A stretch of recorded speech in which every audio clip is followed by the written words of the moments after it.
High, কেমন আছো তোমরা সবাই? এখন তো বাড়িতে রয়েছি, সকাল সকাল ঘুম থেকে ওঠার কোনো চাপ নেই। আজকে কি রান্না করব তারও কোনো চাপ নেই। সকালবেলা মিঠে এসেছিল, আমি একটু বকুনি দিয়েছি তাই রাগ করেছে, আর আমি ওর রাগটা বসে বসে ভাঙাচ্ছিলাম। এদিকে মা চা করে দিয়েছে। আমার চা খেতে ভালো লাগে না, কিন্তু মায়ের বক্তব্য চা খেলে নাকি শরীর সুস্থ থাকে। এটা কেমন লজিক বলো তো? এদিকে মা ম্যাগি করে দিয়েছে, আমার ম্যাগি খেতে একদমই ভালো লাগে না। আজকে শনিবার, আমার ডাল খেতে ইচ্ছা করছিল না, তাই বাবাকে বলছিলাম একটু পনির এনে দিতে। বাবা পনির এনে দিয়েছিল। আচ্ছা, আমার মতো কে কে এরকম কাঁচা পনির খেতে ভালোবাসে বলো তো? আমার তো খুবই ভালো লাগে।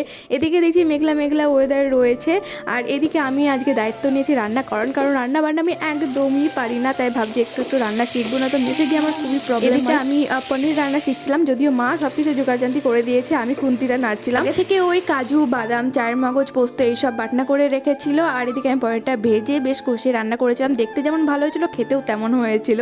আর এদিকে দেখছি জল দাদা জল দিয়ে চলে গেছে, আমার একটা পার্সেল ছিল সেটা এসেছে। ভিডিওটা এখানে শেষ করছি, ভালো থেকো, বাই।